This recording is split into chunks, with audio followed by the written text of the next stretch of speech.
With NHL free agency less than a day away, in this video I'm going to be giving my thoughts and predictions just before the floodgates open and the landscape of the league shifts. Well, even more than it already has.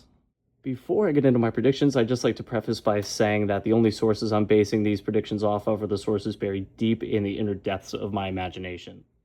With that being said, I am taking reality into account, that being a team's salary cap situation or their interest in a specific player. So if any of the players I mentioned don't end up going to your favorite teams, please just hold your boost to the end. I'm going to be starting off with one of the biggest names in free agency and for sure the most desirable goaltender in free agency, Sergei Bobrovsky. And I have Bob signing with the Toronto Maple Leafs. With just about $21 million in cap space and a less than desirable starting goaltender at the moment, Sergei Bobrovsky would be a perfect fit for Toronto. With the amount of money that a goaltender like Sergei Bobrovsky commands in free agency, and with a bunch of teams already, for better or for worse, having their goaltending situations set for next season, Toronto is one of the few teams that has the cap space and has the need for a goaltender like Sergei Bobrovsky. To give you an idea of the Leafs' current goaltending situation, Anthony Stolarz is entering his first year of a 4-year contract extension, making just $3.75 million a year. His career high is 34 games in a single season. Those are not starting numbers. Their backup, Dennis Hildeby, has a career 26 games played with 8 wins.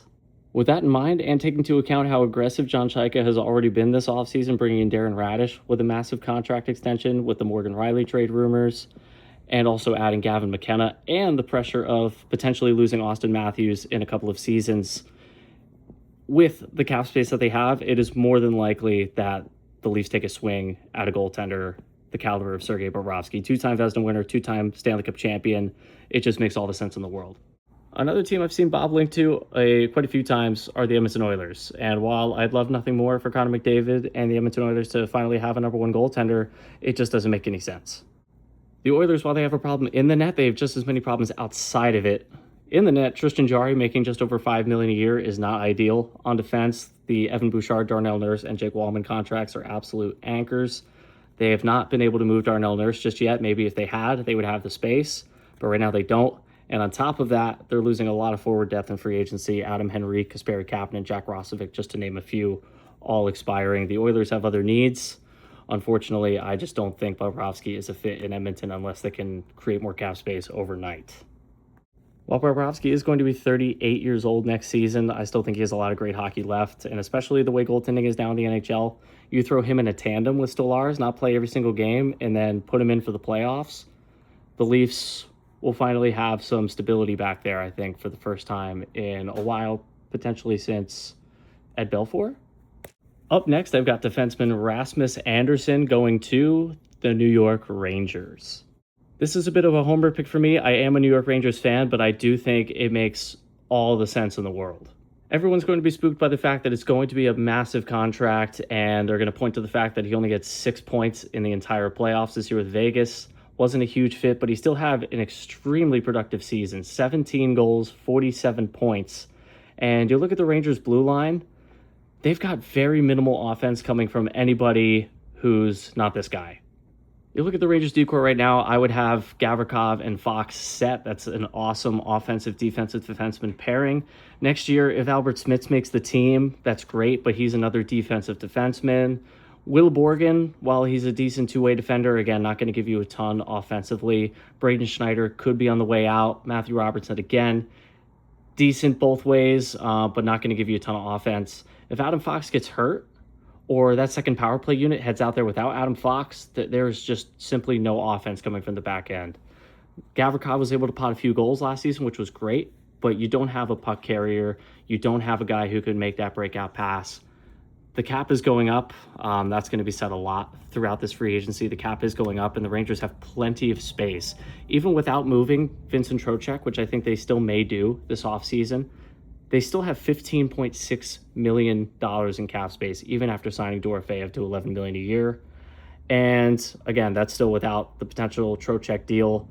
And next year, the only two notable free agents, RFAs, they have to sign are Will Cooley and Gabe Perreault. Depending on the seasons they have, they won't ask for that much. Again, you move Trocheck, you move something else, you create the space. I think they can definitely fit Anderson, and I think they almost need him.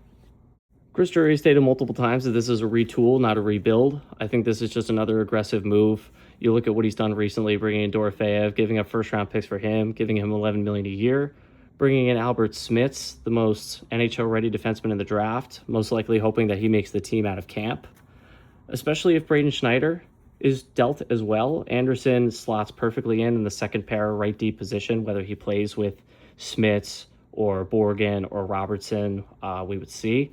But again, more than anything, he adds insurance. He adds some secondary offense after Adam Fox. Scoring was the Rangers' biggest issue last year, very inconsistent. Dorofeyev solves part of that problem. Anderson really helps that from the back end. It gives them a viable second power play option, and it also provides insurance in case Adam Fox goes down or just in the case that he's overworked. I think he would be a great fit in New York, and again, they have the cap space for it, and based on what Drury's done, I wouldn't be surprised. Up next, we have Anaheim Ducks legend John Carlson, and I have him heading to Tampa Bay. This might be the signing that for no reason at all I feel the most confident about. I just think it's too great of a fit. Tampa Bay just lost Darren Radish. They traded his rights to Toronto and they signed him, which I agree with. For one amazing season, Radish definitely commanded way too much money. Whereas John Carlson, even though he's older, he still had an extremely productive season, 60 points. He had 14 points in 16 games with Anaheim, so he proved that he can, even after, 17, 18 years in Washington, he could step seamlessly onto a new team, run that power play, and produce the way he has his entire career. So I wouldn't doubt for a second that he could do that in Tampa Bay. You plug him in, again, on that second pair with J.J. Moser, right where Radish was, and I don't think Tampa Bay misses a beat. I think it's a great fit for Carlson himself. I mean, he'd be right back on a competitive team. He'd be heading back to the East Coast. He was born in Massachusetts, and he played his entire career in Washington. So it'd be more familiar to him being over here on the East Coast. With $13 million in cap space, Tampa Bay has plenty to fit him in. Again, at his age, even though he's still very productive, I don't think he would command Darren Radish type money. Tampa Bay has all of their forwards locked up. They're notoriously great at handling that. They've got Vasilevsky in net, and they're a team that's contending right now. You know, they've got guys like Kucherov, Gensel, Point, Hedman, Vasilevsky. They're all in their prime. They are very much still in their cup contending window. And again, they lost Radish. John Carlson just seems like such a seamless player to just plug right back into that lineup. Again, this one I think I'm most confident with. Next, we have forward Anthony Mantha, formerly of the Pittsburgh Penguins, and I have him going to the Los Angeles Kings. This is a move where it's more of a prediction based on the general manager, where the team is at, and the player. Not so much about what I believe is the best situation for him to go into or what I believe is best for the team. This is strictly just based on history and what I think could happen. The man in charge, Ken Holland, absolutely loves spending money in free agency.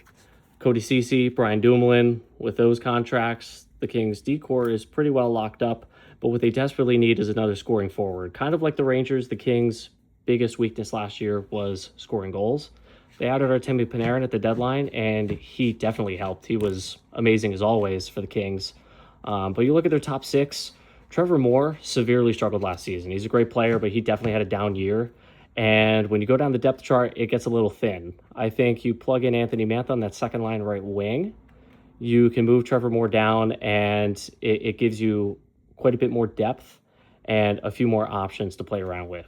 The player himself is very risky, and that's why I think Ken Holland is going to jump in and do it. Now, Mantha is coming off a career-high 33 goals, 7 power play goals, which, to take those stats into account, those two numbers each would have been second on the Kings last season. He is going to be 32 next season, so any deal that's more than 2-3 years is really going to hurt the Kings in the future, which again, I think is why Ken Holland is just desperately waiting for free agency to open so he can offer this deal. The Kings do need goals, and there's not too many goal scorers to go around in free agency this year. It's a pretty thin class. You look at some of the other wingers available in free agency, Mats Zuccarello, Claude Giroux, Tarasenko, Anders Lee. At this point in their careers, they're not giving you the production necessarily, at least goal-scoring-wise, the pure goal-scoring-wise, as Mantha did last season. But again, that's banking on Mantha continuing this production. Again, he had a career year, 31 years old, so that is a red flag. He was very, very productive early in his career with Detroit. He came into the league in the late 2010s, and he looked to be as advertised. Very good power forward, scored very consistently, and then injuries kind of derailed him. Now, the Kings do have just under $11 million in cap space, so I have no doubt that they'd be able to fit Mantha. Now, it's whether or not they would want to spend that extra money on Anthony Mantha, but I think, again, just with the goal-scoring need and the way Ken Holland operates, I can absolutely see Mantha ending up in an LA Kings jersey next season. Last up for the big names, I've got Showtime Patrick Kane. Now, with Patrick Kane, it gets really tricky because this guy loves to make us wait until late into the summer to know where he's going to end up. Is he going to sign a 1-year deal, a 2-year deal? Is he going to go to Detroit? Is he going to go home to Buffalo? Is he going to go back to Chicago? We don't know. I see a lot of people throwing around the possibility of him going back to Chicago. I don't see it happening. While I think it would be a great story and it would be a cool fit, put him on the line with Bedard and, let him usher in the new generation of Hawks. I just don't see Kane doing that. I think he wants to continue kind of traveling around the league, experiencing new teams. I also think he wants to compete, man. I think he went to Detroit with the mindset of this team can contend and this team can get into the playoffs. Obviously, that didn't happen, but I think that's where he is at right now. I think he wants to go out on top, and that just can't happen in Chicago. With that being said, I've narrowed this down to 2 teams that I think are strong possibilities, but I think one far outweighs the other. Where I don't think he's going to go is Buffalo. Buffalo is a place where anytime Patrick Kane is available, anytime he's a free agent, everyone wants to see it. They predict Buffalo, because they're a young team, they're up and coming. He could go in as that veteran presence. He's from Buffalo. It would be a perfect fit. It would be super exciting. But you look at the Buffalo Sabres cap space and you look at their depth chart, and it starts to make less sense. Buffalo only has $10.8 million in cap space currently, and they still need to sign Olen Zellweger, who they just got from Anaheim, and Peyton Krebs. You look at their depth chart, and they're stacked, especially on the right wing. They just don't have a spot open for Patrick Kane. They already have veterans. They have Jason Zucker down there, and really their core. Tage Thompson, they're approaching 30. I don't think they necessarily have a need for Patrick Kane at this point. I think they're a young, up-and-coming team. And Kane, while he can still be very, very complimentary, he's not that guy anymore. He's not that guy that's going to carry you through the playoffs and be that Showtime Patrick Kane. What you want from him is to be a complimentary piece, and I just don't think Buffalo has a spot for him, to be frank. I don't like this more than I think I'd like him going other places, but I think it makes the most sense. Along with Sergei Bobrovsky, I believe the Toronto Maple Leafs are going to sign Patrick Kane. Now, Toronto, on the other hand, unlike Buffalo, they do have a lot of cap space, and they do need depth, especially on the wing. As I mentioned before, they have around $21 million in cap space. That is plenty to fit both Bobrovsky and Kane. And you look at how the Leafs have operated over the years. If history repeats itself, the Leafs love to add these veterans. They love to add these veterans. A lot of the time, they're wingers. Just going back in recent years, they added Max Pacioretty, Ryan Reeves, Mark Giordano, Jordy Ben, Jason Spezza, Joe Thornton, Patrick Marleau. The Leafs love adding these former, some of those guys are not all-star caliber, but some of these former all-star players, captains of their team. They like to bring them in the twilight of their career as, a veteran presence, a depth option. And I think Kane definitely could be a fit, especially because the Leafs, outside of Nylander and Matthews, now you bring in Gavin McKenna, but outside of those few guys, you're not getting very consistent offense out of a lot of guys. And Patrick Kane, while he's not going to be the greatest defensive player, not going to be the greatest physical player, that fits in with Toronto very well. And he's going to score. He's absolutely going to score. He can absolutely help your power play. And he does turn 38 in November, but even at that age, I think the way he plays, he's never been about speed. He's always been about precision, his hands, his IQ, and I think he can definitely help a team like Toronto, especially the position they're in. Again, going back to my conversation about Bobrovsky and bringing in Gavin McKenna, all of this is almost an overarching plan to just try and keep Austin Matthews in town. They also brought in Darren Radish You bring in Radish, you bring in Kane, you're really helping the offense. You bring in Bobrovsky, you're shoring up the net. And Toronto, kind of as I was saying about the Rangers, they want to contend sooner than later. They're more of in a retool mode rather than a rebuild mode, and they want to get the most out of the last remaining Matthews years as they can. So I think Patrick Kane going to Toronto, again, still being on the East Coast, it's kind of where he's been hitting, the last few years. He went to New York. That was his preferred destination. Again, we continue to talk about Buffalo, but then he ended up in Detroit. Not too far from Detroit or New York or Buffalo is Toronto. I think it just makes a lot of sense. Now, those are some of the bigger names off the board. I briefly wanted to touch on Alexander Ovechkin. I'm not going to go over him in depth because he is not going anywhere besides Washington. It's not an if, it's just a when he signs another contract and how long is the contract. If I had to guess, I would think he signs a 1-year contract, sticks around. I don't think the Kyrou or the Tuck moves mean that Ovechkin is gone. If anything, that is Washington extending their hand out, letting him know, we are in this with you. We are going to try our best to continue to contend while you're still here. I don't think Ovechkin is ready to hang him up just yet. I think he's going to come back. I think he's going to try his best to get to 1,000 goals. So I'm not going to go too deep into any kind of rumors or overthinking Alexander Ovechkin leaving Washington. Now, there are still quite a few names left on the free agent board. Some names I mentioned earlier in this video, Mats Zuccarello, who I'd love to return to the Rangers, by the way, Victor Arvidsson, Claude Giroux, Mason Marchment, Vladimir Tarasenko, Anders Lee, Boo Jenner, Jacob Trouba, Mario Ferraro, and more. There are a ton of names still available. But those guys, they're not upper echelon players. They're more middle six, bottom six, or more of second pair, third pair defensemen. And the rest of the goaltenders are more so backup, fringe starting goaltenders. No big names, so I'm not going to try to overthink it or go in depth and try to pick where those guys could go, because honestly, they could go anywhere. None of those guys are going to command huge dollar amounts, huge contracts. They could end up in Boston. They could end up in New Jersey. They could go to Montreal. They could go to Columbus. They could go anywhere. So I'm not going to think too much on where I think guys like that are going to go. But let me know in the comments where you think any of the big names are going to go, or any of those as I previously just mentioned. I hope you guys enjoyed this video, and I hope you enjoy July 1st, free agency day, baby. We'll see you guys next time.